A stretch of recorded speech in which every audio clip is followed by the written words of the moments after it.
क्या आपका बच्चा बातों को समझता नहीं है, आपकी बातें मानता नहीं है, या फिर वह ध्यान नहीं देता है? तो आज का वीडियो आपके लिए है, जिसमें मैं शेयर करूंगी आपके साथ में 5 ऐसी सिंपल कमांड्स जो घर पर ही आप बच्चों को सिखाएंगे।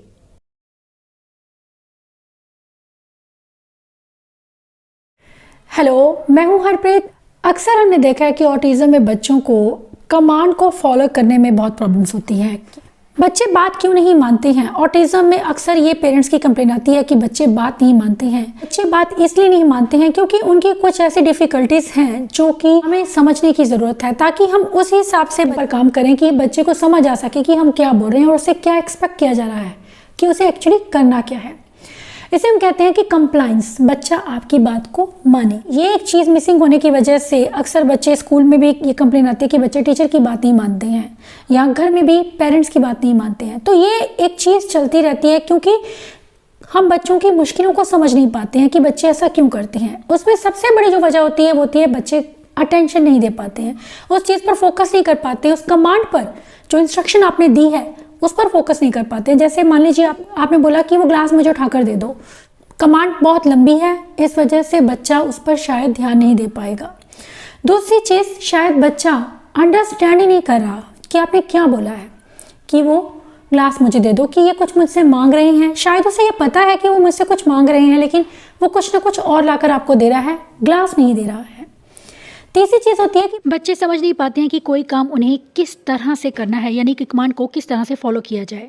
बच्चा जानता ही नहीं कि मुझे एक्चुअली करना क्या है, ये क्या कह रहे हैं, उस बात का मीनिंग नहीं समझ पा रहा है। इसे हम कहते हैं कि रिसेप्टिव में प्रॉब्लम होना।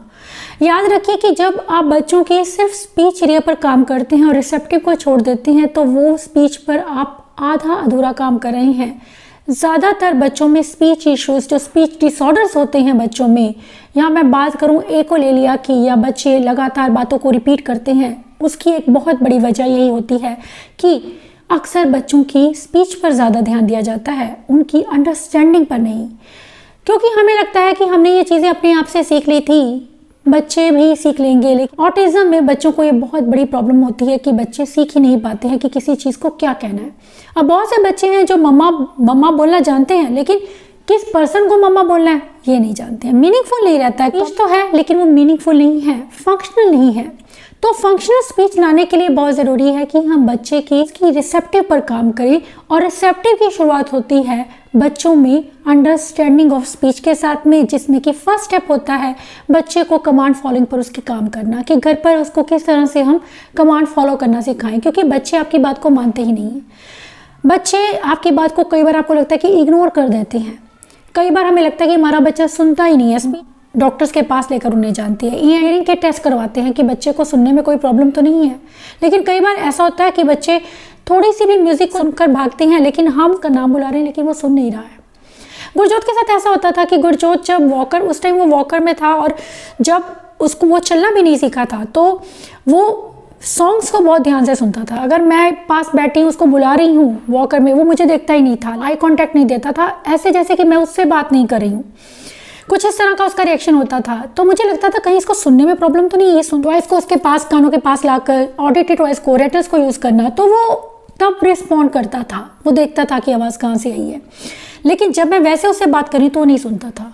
इसके साथ ही वो जब कोई सॉन्ग उसने टीवी पर सुन लिया, चाहे वो कितनी भी दूर है और उसकी आवाज़ कितनी भी उसकी कम है, लेकिन वो उसे सुन लेता था।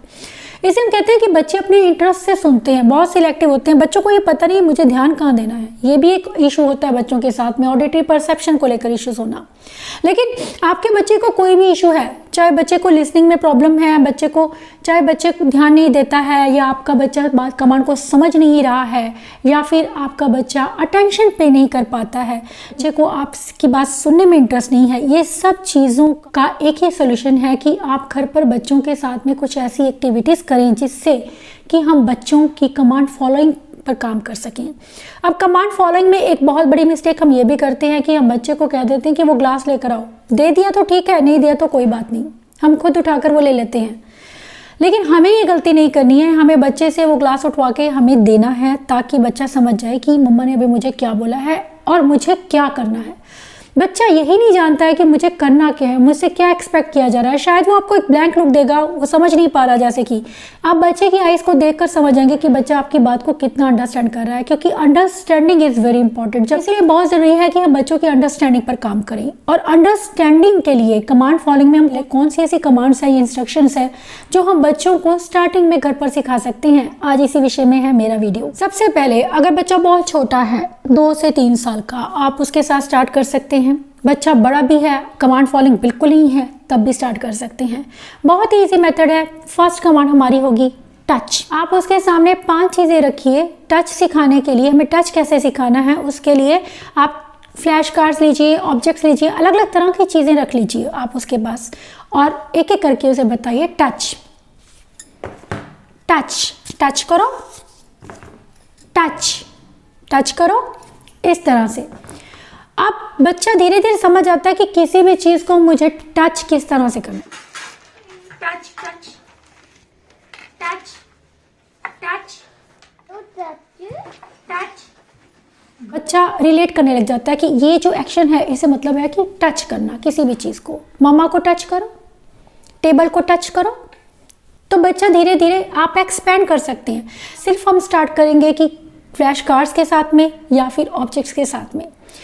ये फर्स्ट कमांड थी जिस पर हमें सबसे पहले काम करना है कि बच्चा टच करना सीख जाए, क्योंकि टच जो है ये बहुत इंपॉर्टेंट कमांड है। और इसमें आप क्या कर रहे हैं, इसमें कमांड हमारी बहुत शॉर्ट है।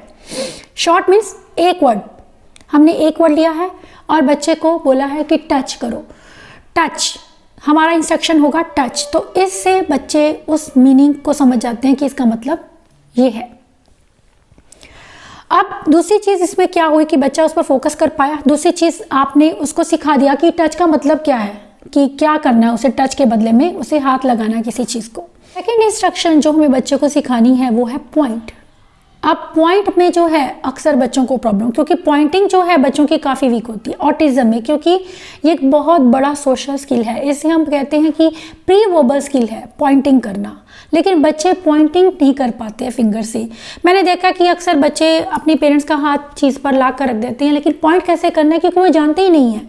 अगर मैं पूछती हूँ कि पॉइंटिंग करता है बच्चा, तो नहीं जी, बच्चा पॉइंटिंग नहीं करता है। तो पॉइंटिंग जो है वो बहुत ज़रूरी है, और पॉइंटिंग सिखाना है हमें, वो भी एक इंस्ट्रक्शन के साथ में। हमारी सेकेंड इंस्ट्रक्शन पॉइंटिंग ही है, तो हमने बोलना है। उसके लिए हम एक बुक ले सकते हैं और उसे बोल सकते हैं पॉइंट करो ए, पॉइंट बी। उसका हाथ पकड़ के आप पॉइंट करवाइए, मेक हिम पॉइंट, क्योंकि बच्चे को समझ आना चाहिए कि मुझसे क्या एक्सपेक्ट किया जा रहा है। क्योंकि बहुत से बच्चे हैं जो पॉइंट का मतलब नहीं जानते हैं। दूसरा, बच्चों को फिंगर आइसोलेशन में प्रॉब्लम हो सकती है, इसीलिए भी बच्चे पॉइंटिंग नहीं करते हैं। तो मेक श्योर कि बच्चा अच्छे से फिंगर को इस तरह से पॉइंट करे, क्योंकि बच्चे इस तरह से अक्सर करते हैं, हाथ को खोल देते हैं, पूरे हाथ को खोल देते हैं, एक फिंगर नहीं निकालते हैं। तो हमें बच्चे को पॉइंटिंग सिखाना है, तो पूरा फिजिकल प्रॉम्प्ट भी अगर हमें करना पड़े, स्टार्टिंग में उन्हें प्रॉम्प्ट करना पड़े, तो हम उसे करेंगे और बच्चे को बताएंगे कि पॉइंटिंग एक्चुअली कैसे करनी है। रेड ब्लू की तरह पॉइंट करो, ब्लू को।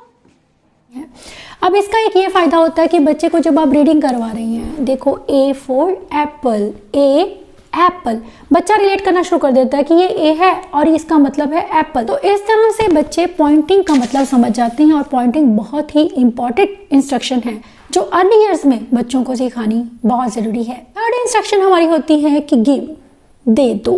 अब इस चीज़ को भी बच्चे नहीं समझते हैं। कोई चीज़ भी उनके हाथ में, उसके पास आप 3-4 चीज़ें रख दीजिए और उससे बोलो दे दो, ये दे दो। अगर आपने इशारा करके बोला है, एक चीज़ उसके पास रखिए, एक ही चीज़ रख दीजिए स्टार्टिंग में, उसे बोलो दे दो, बच्चा आपको उठाकर वो चीज़ दे।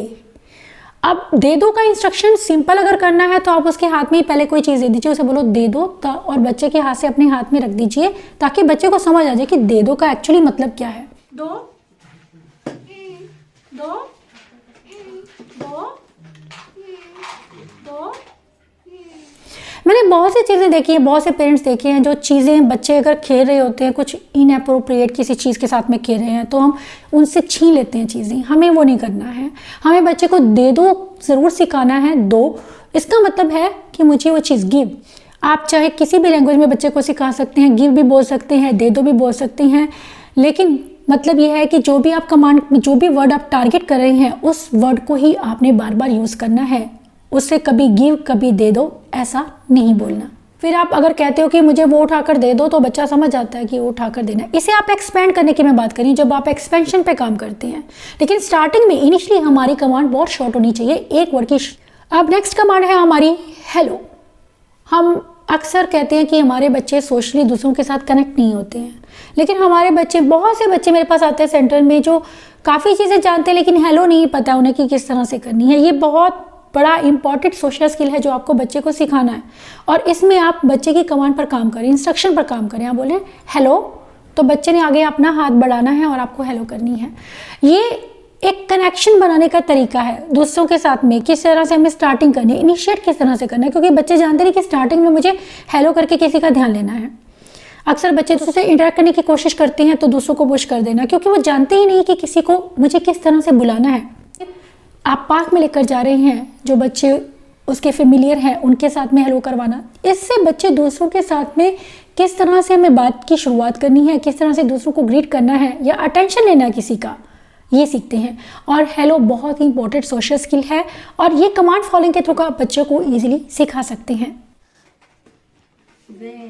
वो किसी चीज़ की ज़रूरत नहीं है, आप उसके सामने फिजिकली आप उसके सामने बैठे हैं और आप उसको हेलो बोल रही हैं तो बच्चा आपसे हेलो कर रहा है, तो इसका मतलब कि वो हेलो का मतलब जानता है। और अगर बच्चा नहीं जानता है तो उसे आप ये ज़रूर सिखाएंगे। नेक्स्ट वन जो है, जो हमारी लास्ट इंस्ट्रक्शन है, 5th इंस्ट्रक्शन, वो है बाय। अक्सर बच्चों को इसमें भी प्रॉब्लम, हैंड वेविंग में बहुत प्रॉब्लम है। बच्चा हैंड वेव नहीं करता है, या तो इस तरह से करेंगे। मैंने बहुत से बच्चे देखे हैं जो कि हाई फंक्शनिंग है लेकिन वो इस तरह से बाय करते हैं। मेरे पास एक बच्चा आता था, वो बाय को इस तरह से करता था, हालांकि वो स्कूल गोइंग था। तो हम इन चीज़ों को पहले, इन पर काम करें, उन चीज़ों, उन वर्ड्स पर पहले फोकस करें जो हमारे बच्चे के लिए बहुत ज़रूरी है। हम बाय का इंस्ट्रक्शन दें और उससे सही तरीके से बाय करना, उसका हाथ पकड़ के इस तरह से। मैं बच्चे को इसी तरह सिखाती हूँ कि अगर बच्चा बाय नहीं करता है या गलत तरीके से कर रहा है तो उसके हाथ से इस तरह से अपना हाथ जोड़ती हूँ और उसे इस तरह से बाय करना सिखाती हूँ कि उसे इस तरह से अपने हैंड को मूव करना है। तो ये एक फिजिकल प्रॉम्प्ट रहती है बच्चे के लिए सीखना। इससे बच्चे बाय करना सीख जाते हैं कि मुझे किस डायरेक्शन में किस तरह से मूव करना है, क्योंकि बच्चे इस तरह से या इस तरह से बाय करते हैं तो वो हमें करेक्ट करना है कि बाय किस तरह से करनी है। दूसरा, बच्चा बाय का मतलब समझता है। अगर हमने बोला है कि जाओ उसको बाय करके आओ तो बच्चा जानता है कि मुझे बाय कैसे करनी है और बाय का मतलब क्या है। तो इस तरह से अगर ये 5 इंस्ट्रक्शन, ये बहुत ही शॉर्ट इंस्ट्रक्शंस हैं और इन पर आप बहुत अच्छे से घर पर काम कर सकते हैं। अक्सर हम कमांड बच्चे समझते नहीं हैं, हम बच्चे को समझा नहीं पाते हैं कि किस तरह से उन्हें मानना सिखाएं। तरीके से आप बच्चे की कमांड फॉलोइंग पर काम कर सकते हैं। ये 5 वर्ड्स आप अचीव कीजिए, उसके बाद धीरे धीरे आप इन्हें एक्सपेंड कीजिए जैसे जैसे आपके बच्चे की समझ बढ़ती है।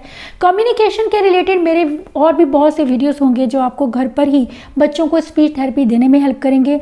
और ये स्पीच थेरेपी का एक बहुत बड़ा इंपॉर्टेंट चैप्टर है कि बच्चे की कमांड फॉलोइंग पर काम करना। ये 5 फंक्शनल हमारी इंस्ट्रक्शंस हैं और ये इंस्ट्रक्शंस इतनी इंपॉर्टेंट है कि अपनी डेली लाइफ में हम इन्हें यूज़ करते ही हैं। और अगर ये 5 इंस्ट्रक्शंस हम डेली बच्चे पर इन पर काम करते हैं तो डेफिनेटली बच्चे इन इंस्ट्रक्शन को फॉलो करना सीख लेते हैं। वो आपकी बात मानना शुरू कर देते हैं, वो आपकी बात को समझना शुरू कर देते हैं कि मुझसे क्या एक्सपेक्ट किया जा रहा है। और यही चीज़ें ही उन्हें कॉन्फिडेंट बनाती हैं, उनकी स्पीच को फंक्शनल बनाती हैं। ये वीडियो आपको डेफिनेटली हेल्प करेगा घर पर ही बच्चों को कमांड फॉलोइंग सिखाने में। Thanks for watching.